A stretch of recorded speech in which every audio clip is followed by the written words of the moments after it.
Hello दोस्तों, कैसे हैं आप सब? बढ़िया है। तो आज हम सीखने वाले हैं और आप लोग भी सीखने वाले हैं कोड़ों के प्रकार। जी हाँ, आज हम बात करेंगे कोड कितने प्रकार के होते हैं और उसको अच्छे से समझेंगे, परिभाषा के समझेंगे, चित्र बना बना कर आपको समझाएंगे। ठीक है, तो सबसे पहले हम रहते हैं रिजु कोड। रिजु कोड होता क्या है, तो इसको समझने के लिए आपको सिंपल सी क्या करना होगा। देखिए, जैसे हमने एक लाइन इधर खींच दिया, ठीक है, हमने एक लाइन इधर खींच दिया और एक लाइन ऐसे एक रेखा इधर खींच दिया, हमने खींच दिया और यहाँ पर हमने मान लिया कि यहाँ पर क्या है, हमारा 0 है। ठीक है, मूल बिंदु। तो एक लाइन हमने इधर खींच दिया, एक लाइन इधर खींच दिया। अब देखिए रिजु कोड होता क्या है, दो विपरीत किरणों के द्वारा बनाए गए कोड को, दो विपरीत किरणों के द्वारा बनाए गए कोड को क्या कहते हैं, रिजु कोड कहते हैं। जैसे इसकी माप, अब यहाँ से हम क्या करेंगे, ऐसे मतलब यहाँ से इसकी माप कितना हो जाएगा, तो रिजु कोड कहते हैं। मतलब पर ठीक है, तो क्या इसका परिभाषा है, दो विपरीत किरणों के द्वारा बनाए गए कोड को रिजु कोड कहते हैं। और इसका जो माप होता है वो होता है 180 डिग्री। कितना डिग्री, 180 डिग्री। जैसे मैंने एक लाइन खींच दिया, ठीक है, अगर हम यहाँ पर ऐसे कहें कि यहाँ से कोई रेखा चल रहा है किरण और यह जाके दोबारा यहीं पर मिल जा रहा है, अगर हम इसकी बात करें तो ये हो जाएगा आपका पूरा 360 डिग्री। मतलब पूरा आपके चारों तरफ से मतलब 360 डिग्री हो गया। क्लियर है, तो इसको क्या कहेंगे, तो ये तो हो गया आपका रिजु कोड 180 डिग्री माप। अब हम यहाँ पर जानेंगे संपूर्ण कोड क्या होता है। दूसरा क्या हम सीखेंगे, यहाँ पर दूसरा हम सीखेंगे संपूर्ण कोड। संपूर्ण कोड। तो संपूर्ण कोड क्या होते हैं, चलिए इसके बारे में जानते हैं। संपूर्ण कोड में आपको क्या लिखना है, देखिए ऐसा, देखिए हमने यहाँ पर क्या है, एक रेखा खींचा है, ठीक है। यहाँ पर करना क्या है, यदि कोई किरण अपने प्रारंभिक मतलब कोई प्रकाश किरण है, ठीक है, यहाँ से शुरू हुआ ऐसे ऐसे जाते हुए दोबारा वहीं पर आकर मिल गया।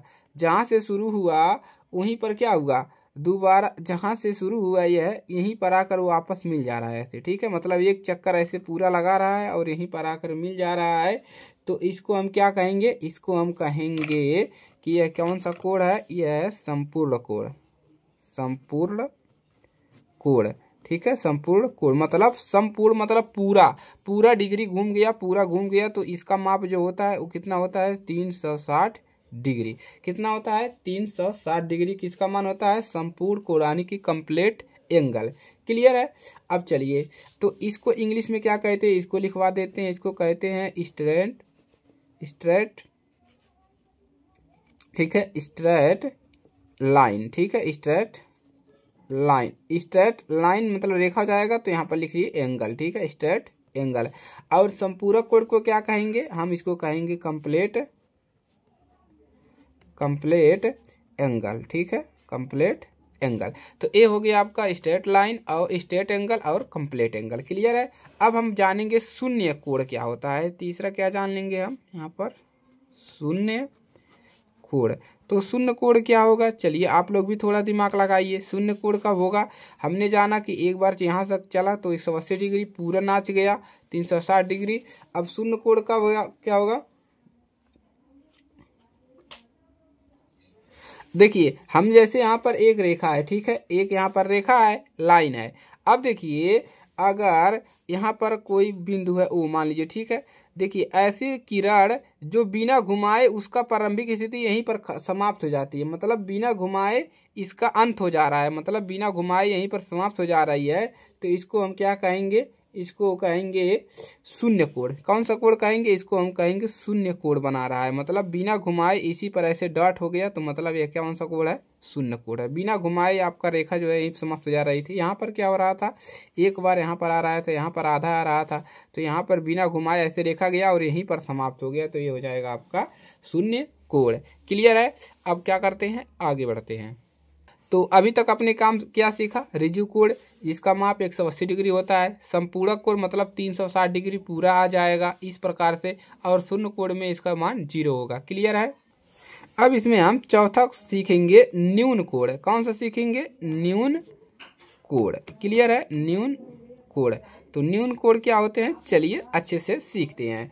तो न्यून कोण क्या होता है, चलिए हम आपको सिखाते हैं। वह कोण जो शून्य कोण से बड़ा हो किंतु समकोण से छोटा, देखिए समकोण से छोटा, शून्य कोण से बड़ा हो, ठीक है, शून्य कोण यही है, इससे क्या होगा, बड़ा होगा। देखिए अब आपको बताते हैं पहले समकोण क्या होता है। समकोण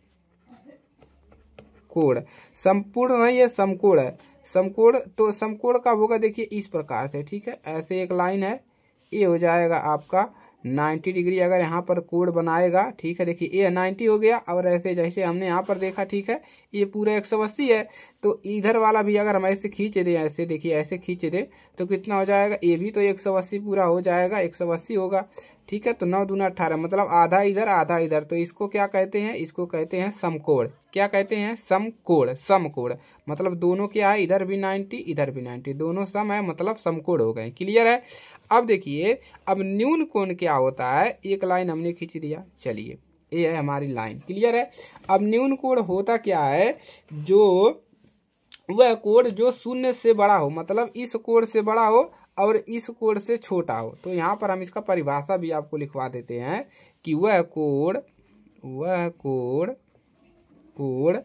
जो शून्य कोण से बड़ा किंतु शून्य कोण से बड़ा किंतु समकोण से छोटा,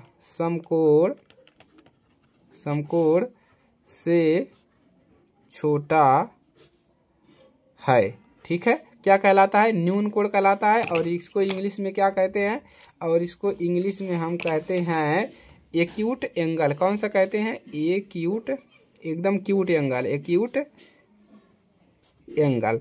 अब देखिए अब यहाँ पर हमको अभी समझे नहीं है, ठीक है, तो कैसे बनेगा, देखिए शून्य कोण से बड़ा, मतलब अगर हम यहाँ पर बनाए तो इस प्रकार से ए हो गया, ठीक है, इससे बड़ा हो गया।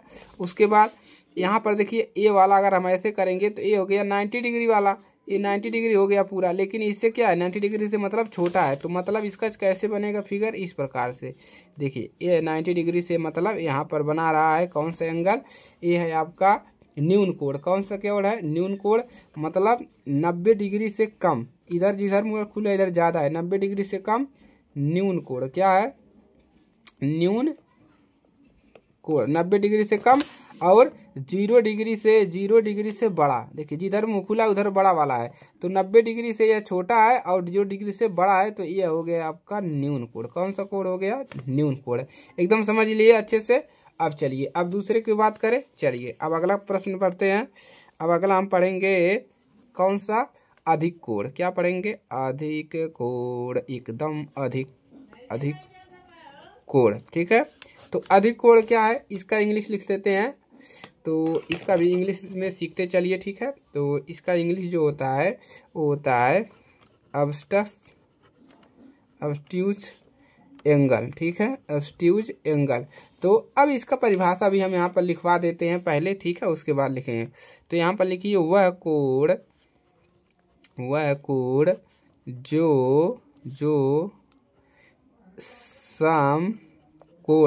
समकोण से बड़ा किंतु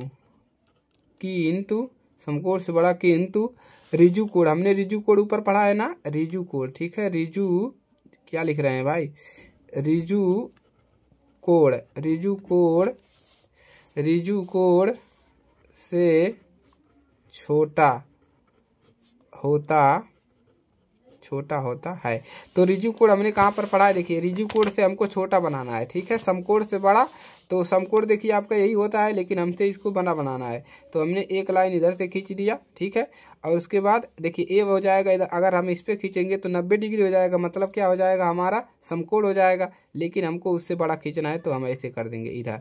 तो यहाँ पर जो कोण बन रहा है, ठीक है, यहाँ पर जो कोण बन रहा है यह कौन सा कोण है, इसको नाम भी दे सकते हैं जैसे ए बी, ठीक है, कोई दिक्कत नहीं है। तो यहाँ पर जो कोण बन रहा है वह कौन सा कोण है, यह है आपका अधिक कोण। क्लियर है, अधिक कोण। तो इसको हम इस प्रकार से कैसे लिख सकते हैं, देखिए तो यह किससे छोटा है, देखिए यह है 180 डिग्री से छोटा, कौन, अधिक कोण। कौन, अधिक, यहाँ पर लिखेंगे अधिक कोण, अधिक नीचे लिखिए, ठीक है, यहाँ पर, ठीक है, तो लिखेंगे 180 से छोटा अधिक कोण और किससे बड़ा है, यह जो है 180 से छोटा है और 90 डिग्री से बड़ा है। यहाँ पर लिख देंगे 90 डिग्री, मतलब 180 डिग्री से छोटा और 90 डिग्री से बड़ा, तो कौन सा कोण हो जाएगा, अधिक कोण हो जाएगा। इसके बाद आपका एक लास्ट वाला आता है, ठीक है, उसको बता देते हैं आपको। इसके बाद कोणों के प्रकार खत्म। तो लास्ट वाला सिखा देते हैं आपको, बृहत कोण क्या होता है, बृहत कोण, ठीक है, बृहत कोण। तो बृहत कोण क्या हो जाता है, बृहत मतलब बाहर बाहर वाला, ठीक है। चलिए, वह कोण जो एक ऋजु कोण से बड़ा, चलिए तो बृहत कोण क्या है, इसका परिभाषा लिखते हैं, उसके बाद इसको अच्छे से समझते हैं। तो इसका परिभाषा यहाँ से मिल जाएगा, 180 डिग्री से बड़ा रहेगा और 360 डिग्री से छोटा। तो यहाँ पर लिख लेंगे वह कोण जो ऋजु, लिख लीजिए, एक ऋजु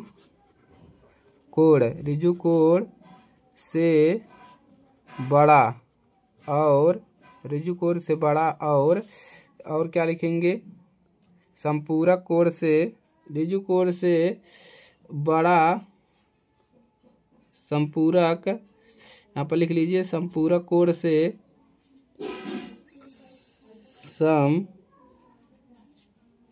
ऋजु कोण से बड़ा रहेगा, ऋजु कोण से बड़ा, और लिख लीजिए संपूर्ण कोण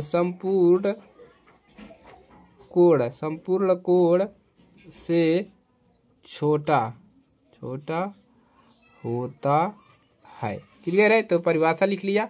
अब देखिए हमारा क्या है, संपूरक कोण कौन सा है, देखिए ऊपर हमने पढ़ा है, मतलब 360 डिग्री वाला। तो इससे क्या, देखिए इस वाले से बड़ा होगा और इससे छोटा होगा। तो इससे बड़ा हम कैसे बना सकते हैं, देखिए हमने एक लाइन खींचा और यहाँ से देखिए, अगर हम यहाँ से ऐसे खींचे तो 180 डिग्री होगा, लेकिन कह रहा है कि 180 से बड़ा है, मतलब यहाँ से घूम कर ऐसे जाएगा, ठीक है, इस प्रकार से।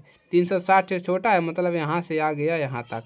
अगर यहाँ तक आता तो 360 डिग्री हो जाता, लेकिन हमको क्या कहा है कि संपूरक कोण से छोटा, मतलब पूरे डिग्री से छोटा। तो ये हो जाए आपका कौन सा कोण हो गया आपका, इसको बी नाम दे सकते हैं, इसको ए नाम दे सकते हैं, ठीक है। तो ए आपका हो गया, यही क्या है आपका बृहत कोण है। कौन सा कोण है, बृहत, सबसे बड़ा कोण, बृहत मतलब सबसे बड़ा है, ठीक है, सबसे बड़ा कोण। तो सबसे बड़ा कौन सा होता है, 360 डिग्री होता है, लेकिन इसमें जो होता है वही वाला सबसे बड़ा कोण है। अब इसको आप कैसे लिखेंगे, इसको लिखेंगे कि आपको क्या लिखोगे, 360 डिग्री से क्या है, यह छोटा है, कौन, बृहत कोण, बृहत कोण। और यह किससे बड़ा है, किस कोण से बड़ा है, यह जो कोण है वह किस कोण से बड़ा है, ऋजु कोण से। किस कोण से बड़ा है, तो 180 डिग्री लिख सकते हैं या ऋजु कोण लिख सकते हैं, ठीक है। ऋजु कोण से बड़ा है और संपूर्ण कोण से छोटा है। क्लियर है। तो इस प्रकार से हमने आपको कोणों के प्रकार बता दिए हैं और सभी का परिभाषा भी हमने अच्छे से लिखवा दिया है, ठीक है। तो आप लोग स्क्रीनशॉट ले लीजिए या इसको आप लोग लिख लिए होंगे, तैयार कर लिए होंगे, ठीक है। तो देखिए सारे कोड हमने आपको एक ही में पढ़ा दिया है। क्लियर है। चलिए तो बने रहिएगा हमारे साथ। गणित सीखने के लिए आपको यहाँ से बेसिक गणित सिखाया जाएगा। और चैनल पर नए हैं, पेज पे नए हैं तो फॉलो कर लीजिए अपने दोस्तों के पास, जितने भी आपके संपर्क में है जो गणित नहीं जानते हैं, पढ़ाई छोड़ दे रहे हैं गणित के चलते हुए। क्या होता है कि कुछ बच्चों का बेसिक गणित मजबूत नहीं होता है, जिससे वे आगे पढ़ाई नहीं कर पाते हैं और कुछ समय के बाद 6, 7, 8 तक जाते जाते वो क्या करते हैं, गणित भी छोड़ देते हैं और स्कूलों से पढ़ाई भी छोड़ देते हैं।